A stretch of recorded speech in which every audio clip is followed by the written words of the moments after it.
캐시에 대해서 조사를 해봤습니다. 캐시랑 웹캐시랑 바니쉬까지 하려고 했는데 바니쉬는 좀 시간이 없어서 여기까지는 잘 못했고요. 그래서 보시면 근데 사실 저도 그 실무에서 저 프로젝트에서 캐시를 쓰면서 개발해 본 적이 한 번도 없어요. 그래서 좀 이렇게 이론적으로 좀 조사를 했습니다.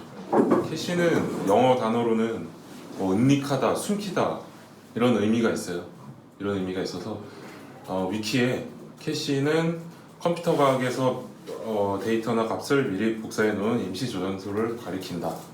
캐시의 접근 시간에 비해 원래 데이터에 그 접근하는 시간이 더 오래 걸리는 경우나 값을 다시 계산하는 시간을 절약하고 싶을 때 경우에 사용한다. 그리고 그 일반적으로 캐시는 기존 저장 공간보다 빠른 거를 사용하죠. 그래서 이렇게 예를 들면은 램보다 빠른 CPU에 뭐 L1, L2 레지스터를 캐시로 사용하고, 그리고 다른 경우에는 하드보다 빠른 램을 캐시로 사용할 때도 있고, 그리고 브라우저에서는 네트워크를 통해서 웹서버에서 받는 것보다 빠른 자기 로컬 하드를 쓰는 경우가 있고, 그래서 다 관점마다. 그래서 캐시는 시스템의 효율성을 위해서 이렇게 여러 분야에서 두루 쓰이는 걸로 두루 쓰입니다. 그래서 캐시의 종류를 보면은 하드웨어적으로는 CPU 캐시랑 뭐 GPU 캐시를 볼 수 있습니다. 이 CPU 캐시는 그 CPU 패키징 그 내부 자체에 탑재돼서 나오는데 L1, L2 캐시, 요즘에는 L3 캐시까지 나오고 있고, L3 캐시는 몇십 메가 단위의 캐시까지 요즘에 탑재돼서 나옵니다, CPU에. 그리고 디스크 버퍼나 혹은 디스크 버퍼 메모리라고 부르는데, 저도 몰랐는데 하드디스크에도 그 속도 향상을 위해서 그 디스크 자체에도 디스크 버퍼가 있죠. 그걸 메모리를 탑재해서 캐시 용도로 달아서 나온다고 합니다. 근데 캐시 메모리랑 완전히 같지는 않은데 거의 유사한 방식으로 동작한다고 하네요. 그리고 소프트웨어적으로는 이제 디스크 캐시라는 게 있는데, 이게 근데 막 사이트마다 용어도 다 좀 혼재되어 있고, 그래서 가장 공통적으로 많이 쓰이는 용어로 디스크 캐시라고 했는데, 이게 이제 저희가 제일 그러니까 개발자로서 제일 많이 쓰는 이제 메모리의 일부 영역을 캐시로 잡아서 거기에 이제 주 저장 공간에 있는 데이터를 메모리로 올려서 작업을 하는 거죠. 이 저장 공간이 이제 뭐 하드일 수도 있고 DB일 수도 있고 이렇게 되겠죠. 그래서 이거는 리눅스 기준으로는 여기 디스크 페이지 캐시랑 버퍼 캐시라는 게 있는데, 실제로 그 리눅스에서 이렇게 프리라는 명령어를 쳐보시면 메모리 정보가 이렇게 나오는데, 여기 보시면 이게 버퍼 캐시고요, 이게 페이지 캐시예요. 그래서 이 정보를 확인할 수 있는데, 얘는 누가 해주는 거냐면은 리눅스 커널이 해주는 거예요. 리눅스 커널 프로그램이 얘를 이렇게 캐싱을 막 해주는 거예요. 여기서 뭐 cat 명령어 날리고 막 이렇게 쓰면은 캐시가 실제로 그 수만큼 차요. 그래서 그렇게 더 궁금하신 분들은 그쪽을 더 깊이 보시면 될 것 같고요. 그리고 이제 페이징은 뭐 캐시랑은 직접적인 상관없는데 이제 반대의 약간 동작이죠. 반대의 동작인데, OS가 메모리가 이제 꽉 찼을 때 프로세스나 뭐 데이터를 그 하드로 이제 내리는 거죠. 하드로 내려서 그 하드디스크의 가상 메모리 공간에 저장해 놨다가 나중에 그 데이터나 프로세스가 필요할 때 그걸 스왑해가지고 다시 쓰고, 왔다 갔다 스왑해서 쓰는 그런 그 OS의 그냥 프로세스 관리 기법이라고 생각하시면 됩니다. 그리고 이제 웹캐시가 있는데, 웹캐시는 네트워크 상에서 주고받는 데이터를 캐시하는 것이라고 보시면 되고요. 좀 세부적으로 나뉘면 브라우저 캐시. 이 브라우저 캐시는 아까 말씀드렸던 이제 웹 브라우저에서 최근 방문한 사이트에 뭐 HTML이라든지 스크립트, CSS 이런 것들을 이제 저장하는 거고요. 이제 바니쉬 같은 경우가, 바니쉬는 엔진엑스나 아파치 같은 경우가 다 이쪽에 이제 해당된다고 보시면 됩니다. 그리고 이제 프록시 캐시는 잠시만요. 프록시 캐시는 그러니까 네트워크 상에서 좀 이렇게 큰 ISP 같은 업체들 있잖아요. 그쪽에서 이제 그 네트워크를 쓸 때 중간에 이제 프록시 서버 같은 거를 둬서 거기에 이제 뭐 응답을 캐싱해뒀다가 웹페이지 캐싱해뒀다가 그걸 이제 요청했을 때 그걸 이제 돌려주면서 이제 그 대역폭 자체를 네트워크 대역폭 자체를 아끼면서 자기네들 사업이 더 이제 잘할 수 있는 그럴 때 사용하는 그런 캐시라고 보시면 됩니다. 그리고 예, 이거는 그림이 마땅한 게 없어서 제가 그리려고 그랬는데 가져왔는데요. 이제 뭐 여기까지가 CPU라고 보시면 돼요. 여기까지가 CPU 안에는 레지스터도 있죠. 이게 가장 빠른데 얘는 용량이 너무 작고 이 위쪽으로 갈수록 빠르고 밑으로 갈수록 커져요. 예. 그래서 여기까지가 CPU라고 생각하시면 돼요. 그러면 CPU랑 메모리랑 그 데이터 교환을 할 때 캐시 역할을 하는 거는 CPU 캐시가 이제 되는 거고요. 그리고 메모리랑 CPU에서 디스크에 있는 값을 가지고 이렇게 데이터를 교환할 때는 캐시 역할이 되는 것이 이제 메모리가 되는 것이고. 그리고 이거를 다르게 생각해서 뭐 예를 들어 얘를 브라우저라고 클라이언트라고 생각하고 얘를 서버 그리고 얘를 DB라고 생각할 수도 있겠죠. 그럼 클라이언트에서 브라우저에서 요청이 갔을 때 DB 이제 뭐 요청을 날려서 정보를 가지고 오고 싶을 때는 뭐 예를 들어서 마스의 뭐 메모리가 캐시가 될 수도 있겠죠. 그런 식으로 여러 가지로 적용하시면 되겠습니다. 그래서 캐시를 얘기할 때 좀 중요하다고 생각되는 용어들을 정리해봤습니다. 그래서 데이터 지역성이라는 게 있는데 데이터 지역성은 시간 지역성이랑 공간 지역성으로 나뉘는데 시간 지역성이 뭐냐면은 지금 사용한 데이터가 이후에도 사용될 것이라는 그런 성질이에요. 그리고 공간 지역성은 내가 지금 실행한 명령어나 데이터 근처에 있는 데이터가 사용할 가능성이 높다는 그런 성질이에요. 그래서 뭐 예를 들면 시간 지역성 같은 경우는 반복문 안에서 사용되는 변수가 계속 반복이 되면서 계속 사용되겠죠. 그럼 저거는 이제 캐시의 어떤 후보가 될 수도 있는 그런 거고. 그리고 공간 지역성 같은 경우는 명령어는 이렇게 순차적으로 진행되는 경우가 많으니까. 아니면 예를 들어 배열 같은 경우를 생각해 주셔도 되고요. 배열에 0 갔다가 100 이렇게 가는 경우는 잘 없잖아요. 보통 프로그램에서. 그래서 0, 1, 2, 3, 4 이런 걸 고려해서 그러니까 이 시간 지역성, 공간 지역성 고려를 해서 캐시를 뭐 설계하고 만들어야겠다. 뭐 이런 내용이었고요. 네. 그리고 캐시 히트랑 미스라는 용어가 있어요. 이건 말 그대로 캐시에 데이터가 있을 때가 히트이고 없을 때가 미스예요. 네. 그래서 그 어떤 캐시의 이제 레이쇼 비율을 알 수 있는데 전체 횟수의 히트 수가 그 이제 캐시의 어떤 성능이 결정되는 레이쇼로 볼 수 있어요. 근데 전체 참조 횟수는 히트 플러스 미스겠죠, 당연히. 네. 그리고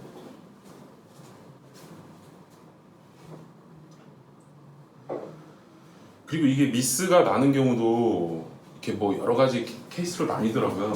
프로그램 처음 실행했을 때 당연히 다 미스 나겠죠. 캐시 아무것도 없으니까. 근데 뭐 그런 여러 가지 경우가 있어요. 근데 그렇게까지 자세히 얘기하면 시간이 없을 것 같고, 예, 그거는 각자 찾아보시면 될 것 같습니다. 그래서 캐시의 기본 동작은 우선 데이터를 요청을 해요. 데이터를 요청하면 캐시에 있는지 확인을 해요. 그리고 캐시에 있으면 캐시에 있는 데이터를 가지고 오고 캐시에 없으면은 실제 저장 공간에서 데이터를 가지고 와요. 그 데이터를 가지고 와서 그걸 캐시에 저장을 해요. 그리고 다시 리턴을 해줘요. 간단하게 이런 이렇게 돼 있는 거고. 그래서 아까 캐시의 교체 알고리즘은 캐시라는 게 이렇게 무한할 수가 없잖아요. 그래서 캐시의 공간은 이제 한정되어 있는데 데이터는 많고, 그러니까 마치 해시가 동작하는 것처럼. 그래서 그 유한한 그 공간을 어떻게 하면 잘 효율적으로 교체하면서 캐시를 잘 동작시킬까 하는 것에서 이제 캐시 교체 알고리즘 종류가 나오는데요. 여기 P4는 펄스 인 펄스 아웃이고 가장 간단합니다. 다들 아시잖아요. 가장 간단하고 캐시 내에서 가장 오래된 데이터를 교체하는 거예요. 네. 근데 얘가 중요하던 말던 가장 오래 있었다는 이유만으로 빠져야 돼요, 그냥 캐시에서. 그래서 그 불합리가 이게 많이 단점이고. 그리고 LFU라는 걸 리스트 프리퀀트리 유즈인데 가장 적게 사용된 데이터를 교체하는 거예요. 네. 빈도수의 관점이죠, 빈도수. 네. 그리고 이건 카운팅을 해야겠죠. 카운팅을 해야 되는, 뭐 유지해야 되는 단점이 있다. 이 LFU 같은 경우에는 그러니까 중요한데도, 그러니까 예를 들어 뭐 뉴스의 첫 화면이나 게시판의 첫 페이지 같은 거를 생각하시면은 그 새롭게 올라오는 것들은 당연히 빈도수가 적잖아요. 근데 이거를 적용해 버리면 걔네들은 이제 빠지겠죠. 근데 옛날에 막 인기 있었던 게시물만 남을 수도 있고 그래서 안 좋을 수도 있어. 그래서 가장 일반적이고 가장 효율이 좋은 알고리즘이라고 해요. 이게 저도 참.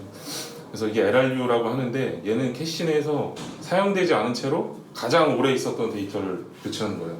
그러니까 이건 시간적인 관념이 좀 들어가는데 그래서 이게 이제 제가 방금 말씀드렸던 뉴스 첫 화면 게시판 첫 화면에 이제 적용이 되죠. 네. 네. 그리고 랜덤은 말 그대로 임의로 선택된 데이터를 교체.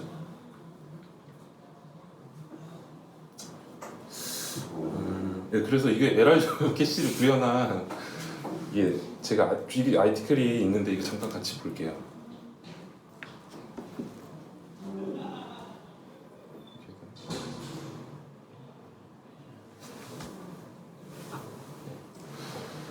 이 최범균 씨 블로그인데 그 좀 되게 오래됐어요. 그래서 저도 이게 좀 의심을 가지면서 봤는데 엄청 오래됐죠. 근데 이게 그래도 저도 개념도 잘 없다 보니 개념 잡기에는 좋더라고요. 그래서 간단하게만 보시면은 뭐 캐싱에 대한 설명이 쭉 나오고 이제 객체 캐싱에 관한 거예요. 저는 이제 개발자니까 당연히 객체를 캐싱해야 되고 근데 동작 방식은 당연히 똑같죠. 예를 들어서 객체를 요청을 해요. 그럼 이 중간에 컨텐트 매니저라는 실제 클래스던 뭐 이런 놈이 있어요. 이런 놈이 있으면은 얘가 캐시를 조회를 해요. 그리고 없으면은 DB를 조회를 해요. 그리고 객체를 생성을 해요. 네. 그리고 이거를 캐시 저장을 해요. 캐시에. 그리고 리턴을 줘요. 그리고 다음에 이게 다시 얘가 요청을 했을 때 이제 캐시에 있잖아요. 그러면은 이렇게 했다가 바로 줄 수 있는 거예요. 여기까지 갈 필요가 없죠. DB 리퀘스트가 필요가 없어요. 그런 거고 그리고 이거는 제가 아까 말씀드린 LRU 알고리즘인데 저도 처음에 좀 이게 헷갈렸는데 그러니까 가장 오래된 놈을 안 쓴다라는 개념이에요. 가장 오래된 놈을 안 쓴다라는 개념 바꿔 얘기하면은 가장 많이 쓰는 놈들을 앞으로 보내면은 자연스럽게 가장 안 쓰는 놈들은 빠지게 돼 있잖아요. 네. 그런 알고리즘에 대한 그림이에요. 예를 들어 A가 CC 나면 얘를 캐시 제일 앞으로 보내요. 그러니까 얘를 지우고 얘를 이렇게 앞으로 보내요. 그리고 이렇게 밀리겠죠. 네. 어쨌든 그 다시 밑에 소스 나오면 간단히 보면서. 그래서 이게 클래스인데 클래스가 이렇게 있는데 얘가 컨텐트 매니저가 얘한테 컨텐트 매니저가 이거 보면서 할게요. 일단 클라이언트가 컨텐츠 매니저한테 개 컨텐츠를 해요. 이제 달라고 해요. 그럼 얘가 이제 캐시에 먼저 가요. 캐시 먼저 가서 얘가 이제 실제 캐시예요. 캐시 먼저 가서 캐시 없어요. 없으면은 얘가 다시 이제 패치 컨텐츠를 이쪽에다가 해요. 컨텐츠를 갖고 오는 DAO 같은 이런 놈에다가 하면은 얘가 이제 이렇게 리턴 주겠죠. 그럼 얘가 이제 다시 캐시 클래스로 가요. 가서 캐시를 저장하고 이제 끝나는 거죠. 그리고 다음에 요청할 때는 얘가 요청을 해요. 그러면 이제 가면 아까 이제 저장이 됐잖아요. 여기서 바로 리턴이 들어올 수 있는 여기 밑에 과정은 다 생략될 수 있는 거죠. 그래서 이게 캐시 클래스인데 그 LRU 알고리즘이 이 사람은 굉장히 간단하게 저도 그래서 이해하기 되게 쉬웠는데 이렇게 간단하게 구현이 돼 있어요. 히시 나면은 걔를 지우고 맨 앞으로 보내는 게 그걸로 LRU 알고리즘 간단히 구현한 거예요.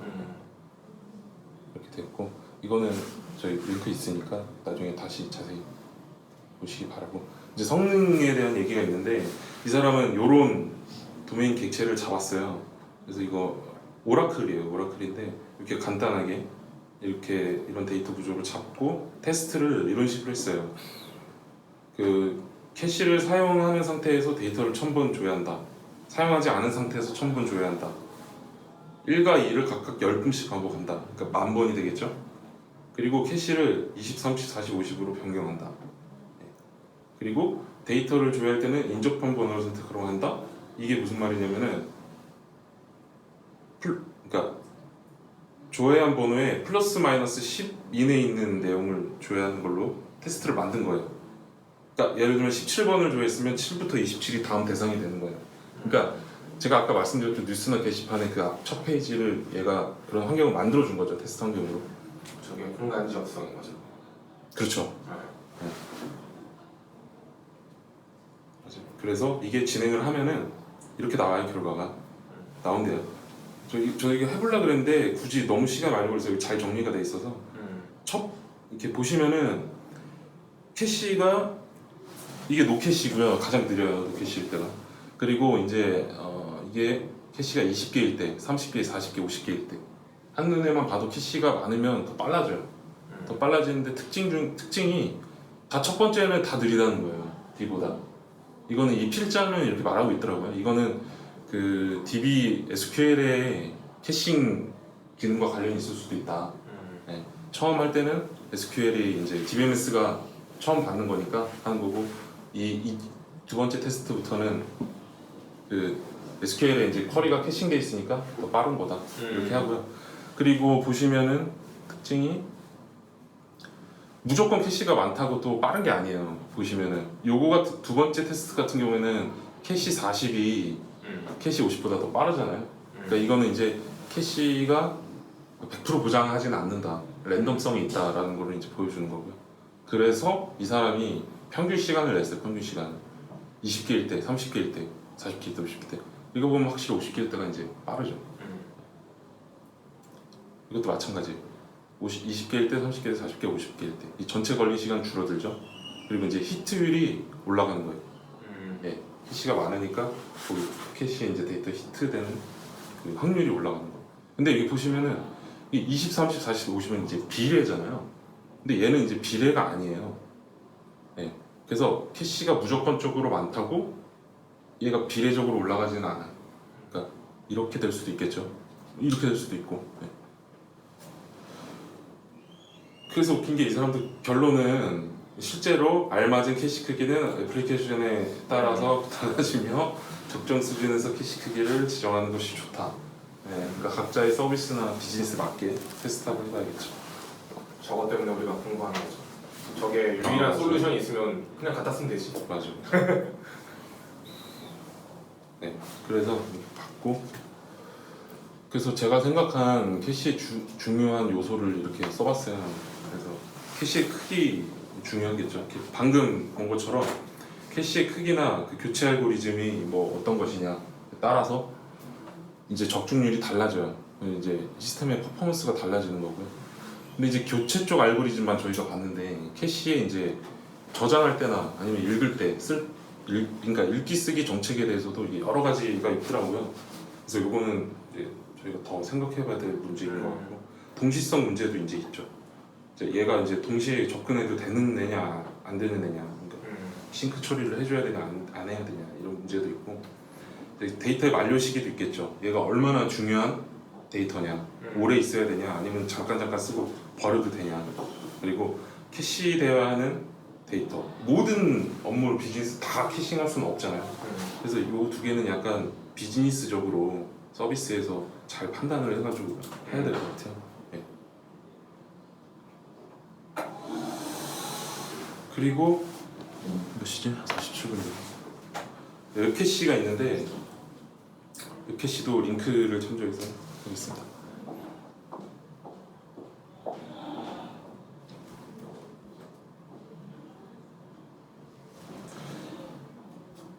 저는 이 한글 아티클로 웹캐시 개념을 좀 잡았는데요.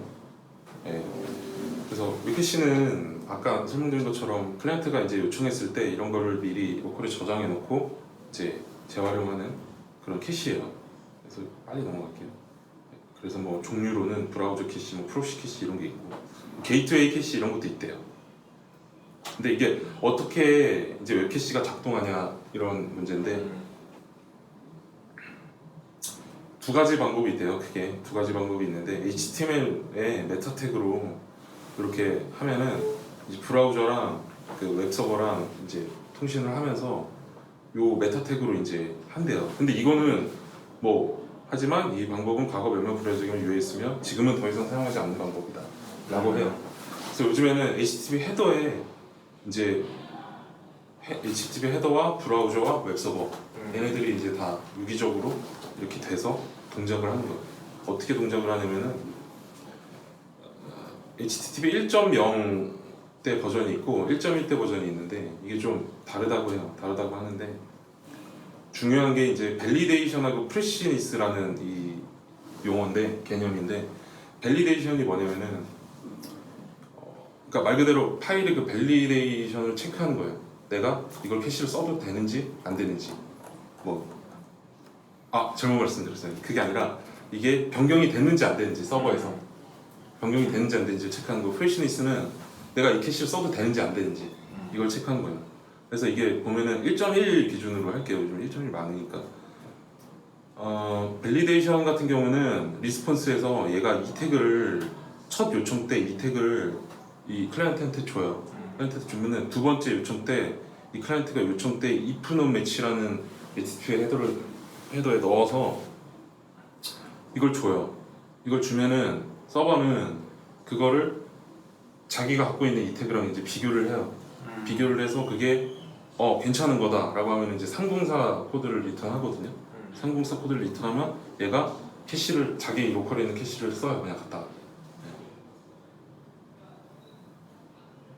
그러니까 1.0 버전에는 이제 이거랑 똑같은 거죠. 라스트 모디파이드. 그러니까 그 파일의 최종 수정 날짜예요. 이걸 얘가 리턴해주면 이걸 가서 수정 날짜를 확인해서 이제 얘가 갱신이 됐으면 새로 다운로드를 받고 갱신이 안 됐으면 이제 캐시 있는 걸 쓰고. 네. 그리고 프레시니스는 뭐냐면은 캐시 컨트롤 맥스 에이지 3600 이런 식으로 하면은 이게 세컨드거든요. 이게 단위가. 그럼 얘는 1분이에요. 그래서 예를 들어서 1분 이렇게 하면은 얘가 다음 요청 때 그냥 무조건 묻지도 않고 이 기간 안에 들었으면은 자기 로컬에 있는 그걸 갖다 써요. 그러니까 우선순위가 프레시니스가 더 높아요. 이 만료 기간 안에 있으면 무조건 캐시 갖다 쓰는 거고 이게 만약 지났어요. 그럼 가서 밸리데이션 확인해요. 그럼 이게 변경이 안 됐어요. 그럼 캐시 써요. 근데 변경이 됐어요. 그럼 서버에서 다운 받아요. 네, 이렇게 돼요. 이 캐시 컨트롤에는 속성이 들어갈 수 있는데 캐시 컨트롤 맥스 에이지 3600뿐만 아니라 이런 속성들이 많이 들어간다고 해요. 네, 맥스 에이지, 퍼블릭, 프라이빗, 노 캐시, 노 스토어 이런 식으로 많이 들어간다고 해요. 그래서 어떤 사람이 상황에 따라서 웹서버에 설정을 이렇게 해라라고 이거는 보기 쉽게 정리해 주는 거고요. 무조건 응답을 재사용하려 그러면 노스토어 하면은 얘는 아예 그냥 캐시 안 쓰겠다라는 이런 설정이에요. 근데 저장할 거다. 저장할 건데 매 요청마다 밸리데이트는 확인을 하겠다라고 하면은 노캐시 설정해 주시면 돼요. 네.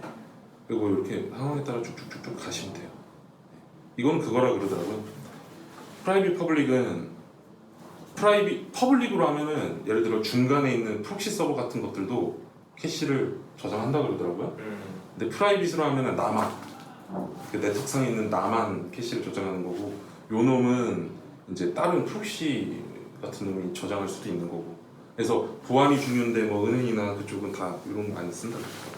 요거는 아까 말씀드렸던 맥스에이지고 네.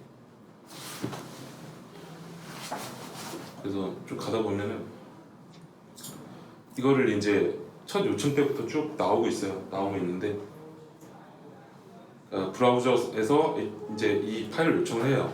그러면 이놈이 헤더 값에 응답을 줘요. 실제로 보시면은 여기 이 태그 같은 게 있잖아요. 이 태그가 있고 라스트 모디파이드가 있어요. 네. 이렇게 첫 요청 때 서버가 응답으로 이렇게 주면은 다시 재요청을 할 때 라스트 모디파이드가 얘가 받았잖아요. 그러면은 여기 클라이언트가 if modified since라는 이 헤더를 이제 넣고 날짜를 넣어요. 그래서 재요청이 이제 가는 거예요. 이게 근데 이거랑 똑같은 작용인데 얘는 1.0이면 얘는 1.1이야. HTTP. 그래서 얘가 이렇게 가면은 서버에서 이제 체크를 하죠. 체크를 해서 변경된 게 없다. 이 날짜 그대로다. 그러면 304를 리턴을 해줘요. 그러면 이놈은 잠깐 이때 캐시를 저장하는 건가?